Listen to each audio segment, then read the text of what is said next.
பர்திமேயு சுவிசேஷ ஊழியங்கள் வழங்கும் நற்செய்தி நேரம். தேவ செய்தி பாஸ்டர் ஆர். அகஸ்டின். இந்த நாளில் உங்களோடு பேசி வருகிறேன். கடந்த செய்தியிலே உங்களுக்கு சொன்னேன், ஆண்டவர் நமக்காக ஒரு ராஜ்யத்தை ஆயத்தம் பண்ணுகிறேன் என்று சொன்னாரே. நாம் போய் இருக்க போகிற அல்லது வாஞ்சிக்கிற அந்த ராஜ்யம் எப்படி இருக்கிறது என்று வெளிப்படுத்தல் 21ஆம் அதிகாரத்தை நீங்கள் கொஞ்சம் உட்கார்ந்து வாசித்து பார்த்தீங்கன்னா அங்கே என்னென்ன இருக்கும் அப்படின்னு எழுதப்பட்டிருக்கு. அங்கே கண்ணீரோ கவலையோ என்ன செய்யாது, இருக்காது. ஏன்னா கர்த்தரே அங்கே என்ன செய்வார், நித்திய வெளிச்சமாய் இருப்பார். அங்கே சூரியனோ சந்திரனோ வேண்டியது கிடையாது. ஆட்டுக்குட்டியானவரே அதற்கு விளக்கு. அங்கே ஆலயம் இல்லை, ஆனால் அந்த மகிமையில நிற்போம். அப்படிப்பட்ட அந்த ஒரு நகரம் நமக்கு கர்த்தர் ஆயத்தப்படுத்தி இருக்கிறார். அதை யோவானுக்கு காண்பிக்கவும் செய்தார். அப்படி காண்பித்த ஆண்டவர் அதில் யார் பிரவேசிப்பார்கள், யார் பிரவேசிக்கக்கூடாது. ஏன்னா இன்றைக்கி ஒருத்தருக்கு ஒருத்தர் சொல்லிக்கிறோம், நாங்கள் தான் பிரவேசிப்போம். சில சபை சொல்கிறாங்க, மற்ற சபைக்காரங்களாம் வாரத்தில் ஒருத்தருக்கு ஒருத்தர் நாம் குறை சொல்கிறது தான் வளர்ந்துருக்கோம் ஒழிய உண்மையாக யார் பிரவேசிப்பாங்கிறத வேதத்தின் அடிப்படையில் நம்ம ஆராய போகிறோம். அதுக்கு தான் இன்றைக்கி உங்களோட பேசி வருகிற. உங்களுடைய வேதத்தை மறுபடியும் எங்கே இருந்தாலும் தயவு செய்து எடுத்து 21ஆம் அதிகாரத்தில் கடைசி வசனமாகிய 27ஆம் வசனத்தை கையில் எடுத்து வச்சுக்கிறீங்களா? அப்படி எல்லாரும் எடுத்து வச்சு தேடி எடுக்கிற வரைக்கும் பாடுவோமா? ஆண்டவரத்தில் எல்லாம் சேர்ந்து பாடுவோமா?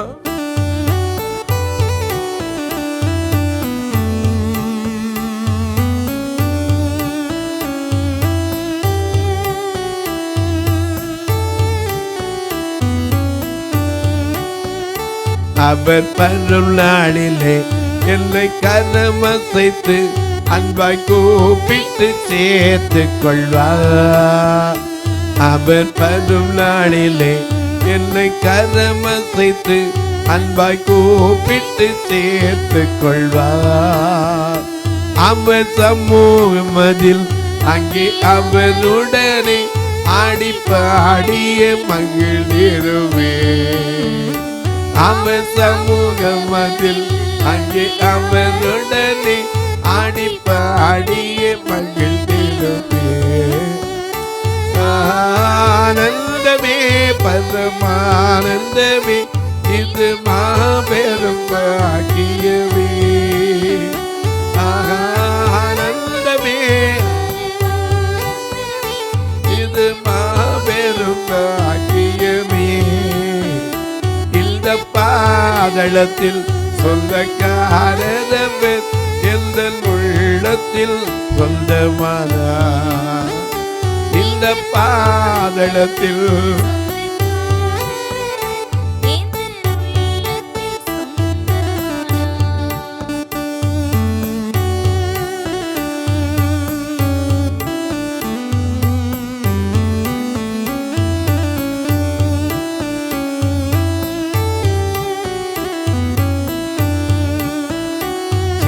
சிறு பையனில் என்னை குறித்து விட்டார், தூர போயிலும் கண்டு கொண்டார். சிறு வயதில் என்னை குறித்து விட்டார், தூர போயிலும் கண்டு கொண்டார். தமது ஜீவனை எனக்கும் அழித்து ஜீவன் பெற்றுக்கொள் என்றுரைத்தார். தமது ஜீவனை ஜீவன் பெற்றுக்கொள் என்றுரைத்தார்.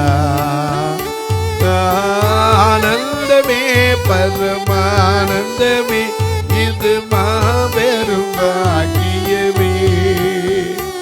ஆனந்தமே இது மாபெரும் பாக்கியமே. இந்த பாதளத்தில் எந்த உள்ளத்தில் சொந்தமானார். இந்த பாதளத்தில்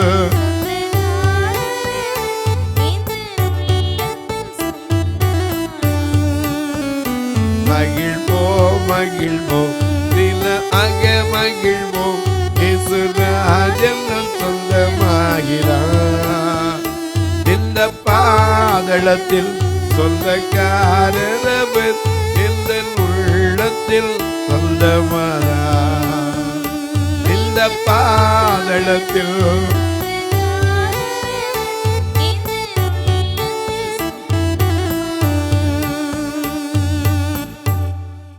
எல்லாம் எடுத்திருப்பீங்க. ஐயா, இந்த பாதாளத்தின் சொந்தக்காரன் நமக்கு சொந்தமானதுனால தன்னோடு வைத்துக் கொள்வதற்கு ஒரு அருமையான ராஜ்யத்தை ஏற்படுத்தியிருக்கார். அநேகர் கேட்பாங்களே, பரலோகத்தில் என்ன இருக்கு, போய் பார்த்துட்டு வந்தோமா? பார்த்த யோவான் அவரே சொல்றார், நான் கண்டதும் கேட்டதும், அவர் பார்த்தது கேட்டது அப்படியே இங்கே எழுதி வச்சிருக்கார். என்ன எழுதி வச்சிருக்காரு?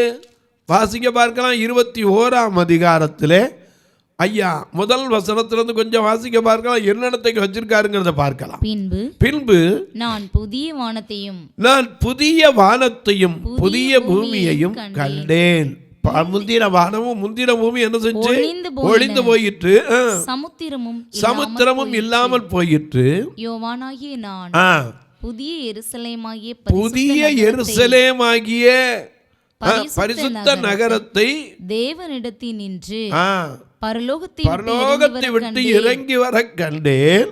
அது தன் புருஷனுக்காக. நல்ல கவனிக்க, அதுக்கு உதாரணம் சொல்றாரு. ஒரு கல்யாணம் பண்ண போற பொண்ணுக்கு கட்டி கொடுக்கணும், எப்படி அலங்காரம் பண்ணுவோம், என்னென்ன முடியுமோ அப்படி பார்த்தீங்கன்னா. கல்யாணம் பண்ண நான் கண்ணிட்ட பார்த்ததில்ல, ஆனால் சில எங்கள் சபையில் கல்யாணம் நடக்கும்போது பெண்களை தொட்டு பார்த்துருக்கு, இப்படி கையில் கூட என்னமோ சிக்கனாலாம் வைப்பாங்க. அது மாதிரி அதுக்குன்னு கட்டுறதுக்கு ஒவ்வொரு இதுவும் அலங்காரம் வச்சுருக்காங்க, நமக்கு தெரியல. ஆனால் எனக்கு ஆசை, அப்படிப்பட்ட ஒரு திருமணத்தையும் பார்வையற்ற பிள்ளைகளுக்கு நடத்தி பார்க்கணும்னா 21, 22 திருமணங்களை செய்து பார்த்தேன்.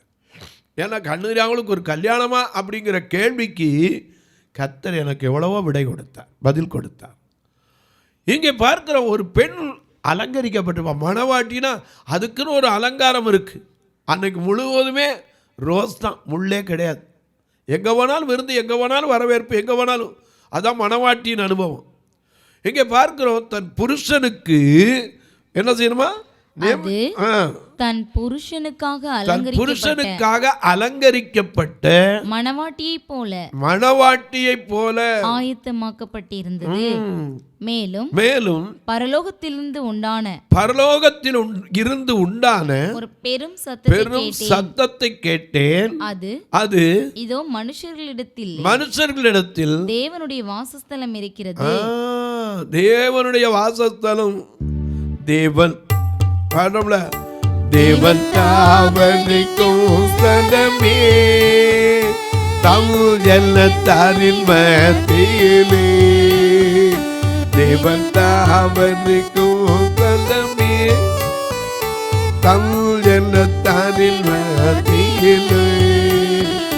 தேவன் தாமகள் தேவனாயிருந்து கல்லியாவையும் துடைக்கிறாரே. தேவன் தாமகள் தேவனாயிருந்து கல்லியாவையும் துடைக்கிறாரே. இதோ மனுஷர்கள் மத்தியில் தேவாதி தேவன் வாசம் செய்கிறாரே.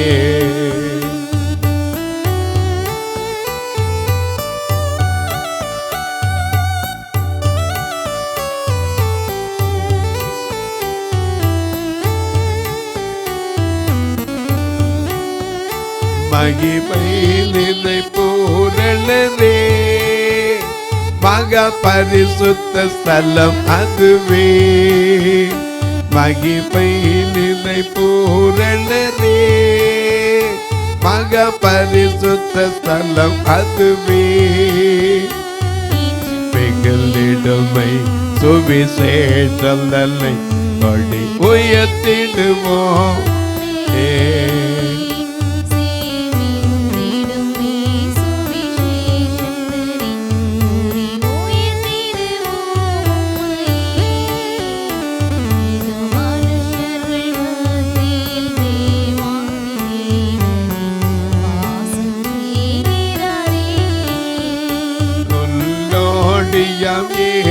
பற்றல் மூளைக்கல்லாகி சீயோனிலே உன்னோடிய இயேசு பற்றல்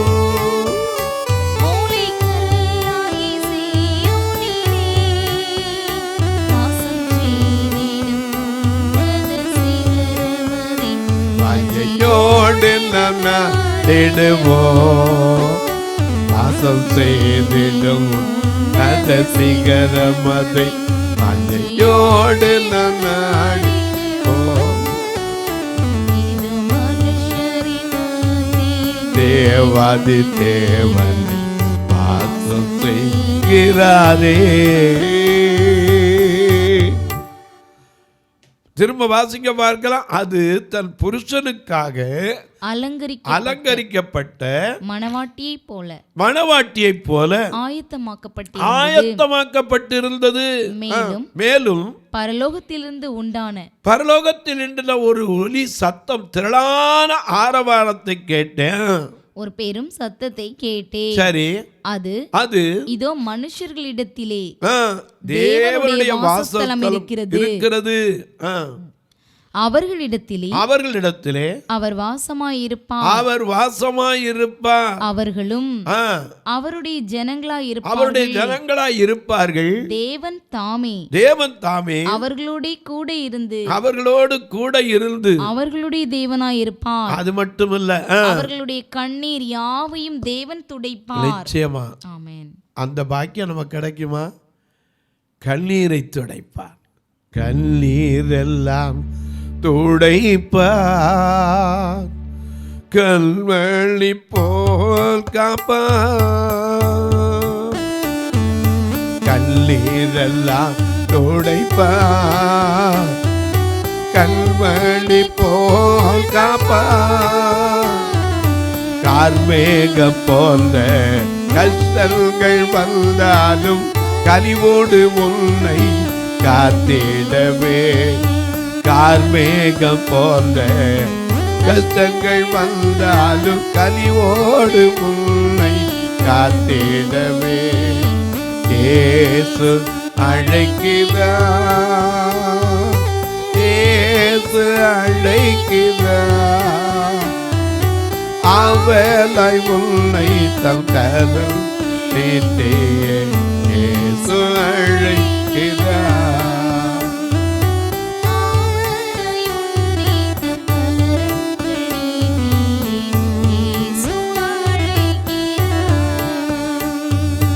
சகல வியாதியையோ குணமாக்க வல்லவரா. சகல வியாதியையோ குணமாக்க வல்லவரா. யாராயிருந்தாலும் வேதங்கள் இன்றியே கிருபையாய் அன்பை அழைத்திடவே. யாராயிருந்தாலும் வேதங்கள் இன்றியே கிருபையாய் அன்பை அழைத்திடவே. இயேசு அழைக்கிறார். இயேசு அழைக்கிறார். அவளை உன்னை தன் கரம் நீட்டியே. இயேசு அழைக்கிறார்.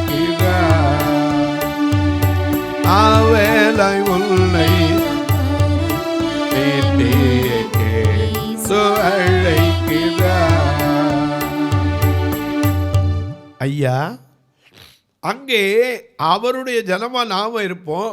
நம்முடைய தேவனாய் அவர் இருக்கிறது மட்டுமல்ல, அவர்களுடைய கண்ணீர் யாவையும் அவர் துடைப்பார். இனி மரணமும் இல்லை, துக்கமும் இல்லை, அலறுதலும் இல்லை, வருத்தமும் இல்லை. ஐயா, இந்த பூமியில தான் வருத்தம், அலறல், புலம்பல் எல்லாம். அங்க போயிட்டா அதெல்லாம் கிடையாது. முந்தினவைகள் ஒளிந்து போயின என்று விளம்பினது. இப்படிப்பட்ட கண்ணீர் இல்லாத, கண்ணீரை துடைக்கிற, கர்த்தரோடு இருக்கிற அந்த பாக்கியத்தில் யார் பிரவேசிக்க கூடும்? அது மட்டுமில்ல, அவர் இருக்கிற இடத்துல இருந்து என்ன வருமா அதையும் பார்க்கலாம். வெளிப்படுத்தின விசேஷம் 22ஆம் அதிகாரம் முதல் வசனத்திலிருந்து பாருங்க. பின்பு பளிங்கை போல் தெளிவான ஜீவ தண்ணீர் உள்ள சுத்தமான நதி தேவனும் ஆட்டுக்குட்டியானவரும் இருக்கிற சிங்காசனத்திலிருந்து புறப்பட்டு வருகிறதை கண்டேன் என்றார்.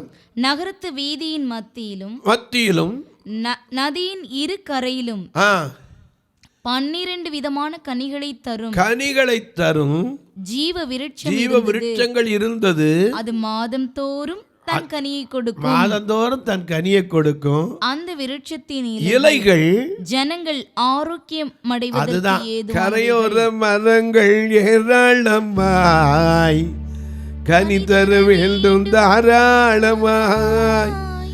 இலைகள் எல்லாம் மருந்தாகணும், கனிகள் எல்லாம் உணவாகணும்.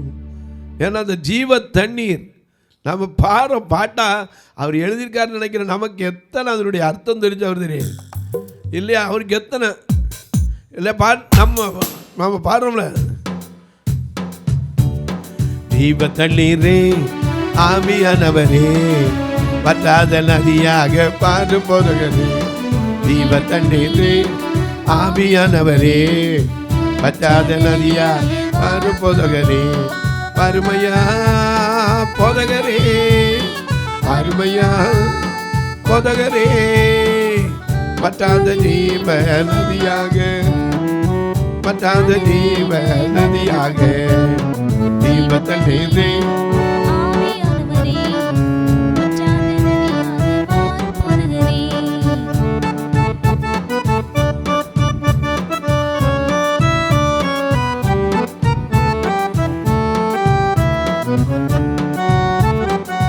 கரையோர மரங்கள் ஏராளம்மா, கரையோர வேண்டும் தாராளம்மா. கரையோர மரங்கள் ஏராளம்மா, கனிதர வேண்டும் தாராளம்மா. இலைகள் எல்லாம் மருந்தாகணும், இலைகள் எல்லாம் மருந்தாகணும், கனிகள் எல்லாம் உணவாகணும்.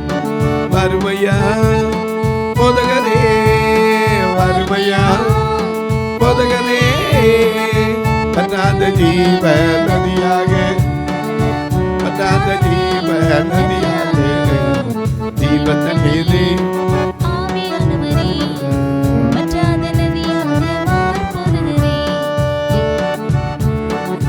போகும் இடமெல்லாம் ஆரோக்கியமே, பாயும் இடமெல்லாம் பரிசுத்தமே.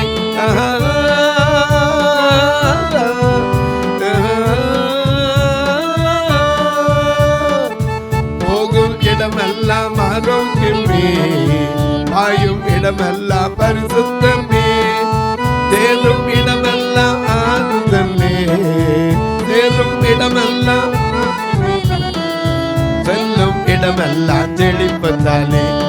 வறுமையா போதகரே, வறுமையா போதகரே, வற்றாத ஜீவ நதியாக, வற்றாத ஜீவ நதியாக, ஜீவ தண்ணீரே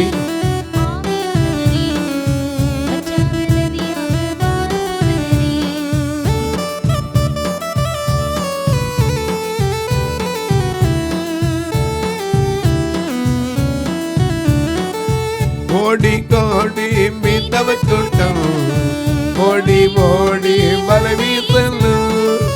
கோடி கோடி மீனவ கூட்டம் ஓடி ஓடி வலை வீசலும்.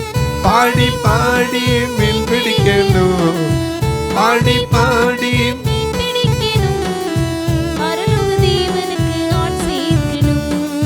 பரலோக தேவனுக்கு ஆட்டை கல்லும்.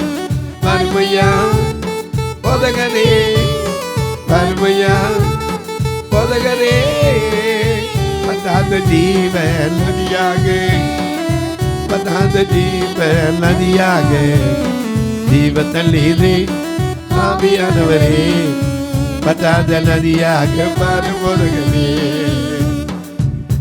அப்படி இருக்கிற இடத்தை பார்க்குறோம், இங்கே வாசிக்கிறோம். அதில் இருக்கிற மரங்கள் 12 மாதம் மாதம் என்ன செய்யுமா? தன் கனியை கொடுக்கும். அதன் இலைகள் ஜனங்கள் ஆரோக்கியம் அடைவதற்கு ஏதுவானவைகள்.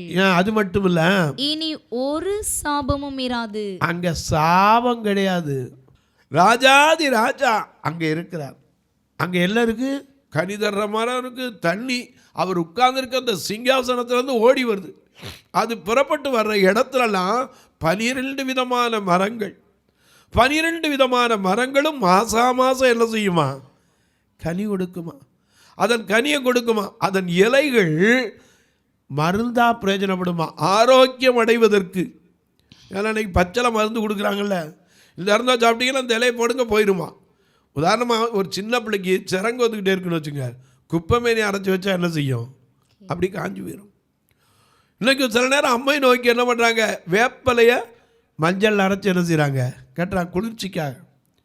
இப்படி ஒவ்வொன்றுக்கும் இருக்குது. யாராவது ஒரு மஞ்சா காமால வந்தால் என்ன பண்ணுறோம், கீபா நல்லி, இப்படி ஒவ்வொன்றுக்கும் ஒரு மருந்து இருக்குது. ஆனால் அங்கே ஆண்டவர் அந்த இடத்துல அப்படியே வச்சுருக்காராம். அதன் கனி உணவாக இருக்கும், இலைகள் மருந்தாக இருக்குமா. அது மட்டும் இல்லை, அங்கே சாபம், திரும்ப வாசிங்க, இனி ஒரு சாபமும் இராது. தேவனும் ஆட்டுக்குட்டியானவரும் இருக்கிற சிங்காசனம் அதில் இருக்கும். அவருடைய ஊழியக்காரர் அவரை சேவித்து அவருடைய சமூகத்தை தரிசிப்பார்கள். அவருடைய நாமம் அவர்களுடைய நெற்றிகளில் இருக்கும். ஆமா, இன்னைக்கு எல்லாரும் சொல்றோம் நம்முடைய குடியிருப்பு பரலோகத்தில். இது என்ன கேரண்டி? ஒவ்வொருத்தரும் சொல்லிக்கிறோம், இந்த சபைக்கு வந்தா தான் நீ பரலோகத்துக்கு போகலாம். ஆண்டவர் அப்படி எங்கேயும் எழுதி கொடுக்கல, எந்த சபைக்கும் எழுதி கொடுக்கல. ஐயா, நீதிமான்கள் நீதிமான்கள் சபையில் என்ன செய்யறது இல்லை, நிலை நிற்பது கிடையாது. நீதிமான் யாரு? விசுவாசத்திலையா, ரத்தத்தால் கழுவப்பட்டதுலையா, மறுபடி பிறந்து பாவத்திற்கு செத்து நீதிக்கு பிறந்ததையா, இப்படிலாம் பல காரியங்களை போதிக்கிறாங்க. ஆனால் அதை விட ஒரு வித்தியாசமான காரியம் இங்கே இருக்குது. அதைத்தான் இங்கே எழுதியிருக்காரு. தீட்டுள்ளதும் அருவருப்பும் பொய்யை நடப்பிக்கிறதும் ஒன்றும் அதில் பிரவேசிப்பது கிடையாது. ஆட்டுக்குட்டியானவரின் அங்க ஒரே ஒரு கேரண்டி என்ன தெரியுமா? ஜீவ புஸ்தகத்தில் என்ன இருக்கணும்? பேர் இருக்கணும். தொலைக்காட்சியில் பார்க்கிற என் அன்பு மக்களே, எத்தனையோ கல்வெட்டில் பேர் இருக்கணும், அதில் பேர் இருக்கணும், இதில் பேர் இருக்கணுங்கிறீங்களே. நம்முடைய பேர் எங்கே இருக்கணும் அங்கே இருக்கணும். ஜீவ புஸ்தகத்தை திறக்கும்போது அவர் நம்மளை கூப்பிடணும். என் தாசனாகி யோபு, எனக்கு பிரியமான புருஷனாகிய தானியேல், என் இருதயத்திற்கேற்ற தாவீது என்று சொன்னாரே, அப்படி நம்முடைய பேர் எங்கே இருக்கணும்? அங்கே இருக்கணும். ஆனால் நம்முடைய பேர் அங்கே இருக்கோ இல்லையோ யாருக்கும் கேரண்டி கிடையாது. ஆனால் ஆண்டவரை சொல்லிட்டார், அநியாயம் செய்கிறவன் இன்னும் கொஞ்சம் செய்யட்டும், பரிசுத்தமாக இருக்கிறவன் இன்னும் கொஞ்சம் பரிசுத்தமாக இருக்கட்டும், நீதி செய்கிறவன் இன்னும் கொஞ்சம் நீதி செய்யட்டும். அவனவன் கிரியைக்கேற்ற அவனவனுக்கு அளிக்கும் பலன் அவர் தான் தரப்போகிறார். நாம தீர்ப்பிட என்ன செய்ய முடியாது? முடியவே முடியாது. தொலைக்காட்சியில் பார்க்கிறவர்களே, இப்படிப்பட்ட ஒரு அழகான இடத்துல நீங்களும் நானும், இவர்கள் யார்? வெள்ளையை இங்கே தரித்து கொண்டு வெள்ளை குறித்தாம் ஓலை பிடித்து ஆர்ப்பரிப்போம், சிங்காசனத்திற்கு ஆட்டுக்குட்டியே மகிமை உண்டாம் நிற்கிற அந்த இடத்துல நாம் தகுதி பெறுவதற்கு தீட்டுடையவர்களாக போயிடக்கூடாது, அருவருப்பை நடப்பிக்கிறவர்களாக மாறிடக்கூடாது, பொய்யை நடப்பிக்கிறவர்களாக மாறிடக்கூடாது. நம்முடைய பேர் எங்கே இருக்கணும்? அங்கே இருக்கணும். இந்த தொலைக்காட்சியை பார்க்குற நீங்கள் ஒரு வார்த்தை இதுக்காக ஜெபிக்கிறீங்களா? இந்த நிகழ்ச்சி தினந்தோறும் வருதே, ஒவ்வொரு நாளும் 4000 ரூபாய் இதுக்கு ரெக்கார்டிங் சேர்த்து 5000 ரூபா தடையில்லாமல் வருவதற்காக ஜெபியுங்கள். அது மட்டும் இல்லை, எங்களுடைய சபை 2 கண்ணும் தெரியாத மக்களுக்காக திருநெல்வேலியில் ஒன்று, மதுரையில் ஒன்று வச்சுருக்கோம். இது எப்படி தான் நடத்துறீங்க? எந்த வெளிநாட்டு பணத்தையும் நம்பி இல்லை, தெருவில் போய் நின்று ஆண்டவருடைய வார்த்தையை சொல்லி, அதுலேயும் யார் வீட்டையும் தட்டி இல்லை, யாரையும் சிரமப்படுத்தி இல்லை, அவருடைய வார்த்தையை சொல்லுவோம். அதில் எழுந்து வரவங்களை வச்சு தான் கிட்டத்தட்ட 32 வருஷங்களாக இந்த ஊழியம் கர்த்தர் நடத்தி வருகிறார். நீங்களும் இதற்காக ஜெபியுங்கள். கர்த்தர் ஏவினால் நீங்களும் தாங்கலாம். எதுக்குன்னு கேட்பீங்க? ஆலயத்தில் எத்தனையோ பணி, கட்டுமான பணி பாதியில் இருக்குது, அதுக்கு உதவலாம். பார்வையற்றவங்க தங்கியிருக்க இன்னொரு அறை கட்டணும், அதுக்கு உதவலாம். மயிலில் ஒரு ஞானஸ்நான தொட்டி இடிஞ்சு போய் திருப்பி அதை சீரமைச்சிக்கிட்டு வரோம், அதுக்கு உதவலாம். அது மட்டும் இல்லை, எனக்கு அன்பானுடைய மதுரையில் பார்வை இல்லாத பெண்களை வச்சுருந்ததுக்கு ஒரு ஆஸ்பெட்டாஸ் போட்டு மேலே மாடியில் வச்சுருந்தோம். 2004 போட்டது. 20 வருஷம் அந்த ஓடெல்லாம் போயிடுச்சு. புதுசாக இனி ஓடு போடுறதோட சென்ட்ரிங் போடணும்னு ஆசைப்பட்டுக்கிட்டு இருக்கோம். இதுக்கு 6 லட்சம் ரூபா செலவுன்னு அதை கட்டின இன்ஜினியரே சொன்னார். மாத்திரம்னா அவ்வளோ ஆகும். மறுபடியும் கர்த்தருக்கு சித்தமானால் அது வரவேற்க எத்தனையோ வயதானவர்கள் இருக்க முடியாமல் அங்கங்கே இருக்கிறாங்களே, வயதான பெண்கள், 12 அன்பு தாய்மார்கள், அதுலேயும் பார்வையிழந்த நிலையில் அவர்களுக்கென்று அதை வைப்பதற்கும் ஜெபித்து வருகிறோம். நீங்களும் ஜெபிங்க, கர்த்தர் ஏவினாட்டாங்க. பார்வையற்றவர் மரித்தா கூட சொந்தக்காரங்க வர மாட்டாங்க. எப்போதும் ஒரு ஃபியூனரல் பண்ணி வச்சுருக்கணும். ஒவ்வொரு ஞாயிற்றுக்கிழமையும் திருநெல்வேலியில் கூட்டிகிட்டு வரதுக்கு மட்டும் வேனுக்கு 4000 ரூபா. அப்போ ஒரு வாரத்துக்குன்னா 52 வாரத்துக்கு எவ்வளோ ஆச்சுன்னு பாருங்கள். வருஷத்தில் 52 வாரம் இருக்குது. இவங்களை ஒவ்வொரு நாள் கூட சாப்பிடாமல் அனுப்புறதில்ல. மதுரையில் இருக்க ஆலயத்தெல்லாம் பார்த்திங்கன்னா குடும்பத்துக்கு 4 கிலோ அரிசியே கொடுத்து அனுப்பு. ஏன்னா அவங்க போய் ஒரு நல்ல வேலை இல்லை, விசுவாசத்தில் சோர்ந்து போயிடக்கூடாது. நீங்களும் ஜெபியுங்கள். எப்படி இதுக்கு உதவலாம் பிரதர்? இங்கே 2 ஃபோன் நம்பர் வந்துக்கிட்டே இருக்கும். அதில் பார்த்தீங்கன்னா ஜிபே உண்டு, ஃபோன்பே உண்டு. ஏன்ட்ட கேட்டாலும் அதுக்குரிய காரியங்களை சொல்லுவேன். ஒருவேளை பிரதர் நாங்கள் உதவி பண்ணுவோம், எங்களுக்கு பில்லு வைக்கணும்னீங்கன்னா அதற்கும் இங்கே வழி உண்டு. நீங்கள் என்னிடத்தில் கேட்டால் உங்களுக்கு பதில் சொல்வேன். உங்கள் ஜெபக்காரி எது இருந்தாலும் 10லேருந்து 5 மணிக்குள்ளே தாராளமாக சொல்லலாம். இப்போ உங்களுக்காக ஜெபிக்கட்டுமா? நல்ல பிதாவே, நன்றியோடு மை துதிக்கிறோம். நீர் எங்களுக்காக ஆயத்தம் பண்ணப்பட்டிருக்க அந்த ராஜ்யத்தை சுதந்தரித்துக் கொள்ள எங்களுக்குள்ள இருக்கிற தீட்டுள்ள அனுபவங்கள், அருவருப்புகள், பொய்யை நடப்பிக்கிற அனுபவங்கள் மாற கர்த்தர் உதவி செய். இந்த நாளில் இந்த ஊழியத்தை தாங்குகிற ஜெபிக்கிற எல்லா மக்களையும் நினைக்கிறேன்.